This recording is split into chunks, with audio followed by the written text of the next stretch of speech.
A narrow dirt trail stretched ahead of her, swallowed by tall trees and deep shadows. Sunlight filtered softly through the branches above.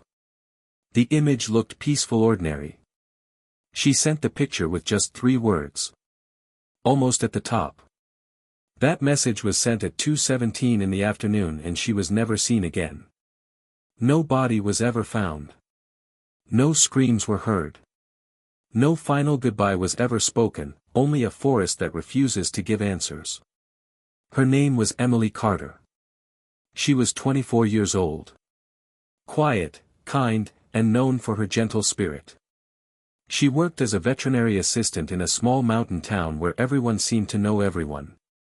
She loved animals, early mornings, and long hikes through nature. Her friends said the forest was the one place where her mind truly felt at peace. Emily had no history of running away. No known enemies.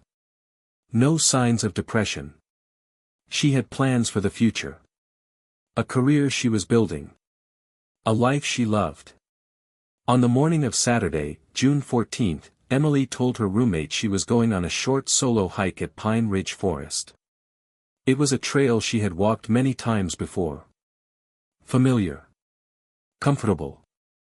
She packed only the essentials. 1 bottle of water. A small backpack. Her phone. Her identification. She said she would be back before sunset. She never came back. At 10:41 that morning, a gas station security camera captured Emily buying an energy drink and a granola bar. She smiled at the cashier. She appeared calm. Relaxed. Not rushed. Not afraid. At 10:56 a.m., her car was seen entering the Pine Ridge Forest parking lot. At 11:02, another hiker noticed her adjusting her backpack and stepping onto the trail. That would be the last confirmed sighting of Emily Carter alive. For hours, nothing seemed unusual. At 2:17 in the afternoon, Emily sent a photo to her best friend. It showed a narrow trail surrounded by thick trees. Sunlight spilled gently across the path. The message read, almost at the top. "The view is insane." Her friend quickly replied, "Send a pic at the peak." That message was never opened. At 2:23 p.m. Emily's phone went completely silent. No more signals. No calls. No movement. It never turned on again. By 9 that evening, Emily still hadn't returned home. Her roommate began to worry. She called. She texted. Over and over. No response. By 11:08 p.m., police were finally notified. Officers drove to the forest parking lot. Emily's car was still there. Locked. Windows up. Undisturbed. Inside the car, they found her jacket and her wallet. There were no signs of a struggle. No evidence of foul play. At dawn, search and rescue began. For 6 long days, more than 200 volunteers searched Pine Ridge Forest. Police officers. Rescue dogs. Drones. Helicopters. They searched ravines, creek beds, dense clusters of brush, and miles of winding trails. They found no blood. No torn clothing. No broken branches. No footprints after mile 3. Dogs tracked Emily's scent to a single point near a steep ravine and then it simply stopped. As if she vanished into thin air. As the hours turned into days, strange details began to surface. Emily's phone GPS showed that she had left the marked trail at some point and entered a dense section of forest where no hikers normally went. A camper nearby reported hearing what he believed was a woman screaming around 2:30 that afternoon.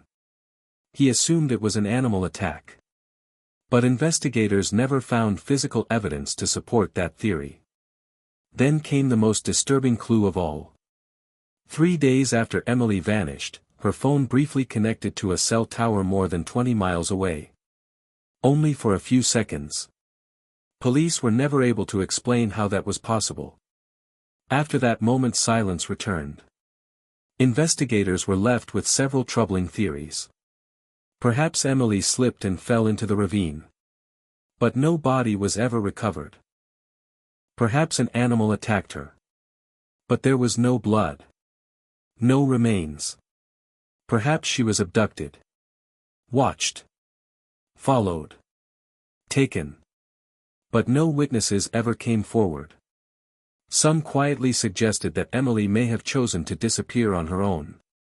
Her family rejected that idea completely. Her mother later said, she loved her life. She loved her dog. She loved us. She would never just walk away. Emily's parents never stopped searching for answers. Her bedroom remains untouched to this day. Her shoes still sit by the door. Her jacket still hangs on the chair.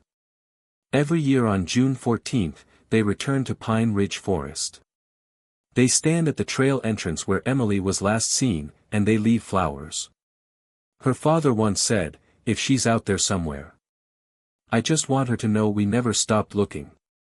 More than 10 years have now passed. No remains have ever been found. No arrests have ever been made. No explanation has ever been given. Only her final photograph remains. A quiet path leading into a silent forest. Somewhere between those trees Emily Carter vanished. And the forest still has not given her back. What do you believe happened to Emily? Was it an accident? An attack? Or something even darker? Share your theory in the comments. And subscribe for more true disappearance stories. Because tomorrow's case is even darker.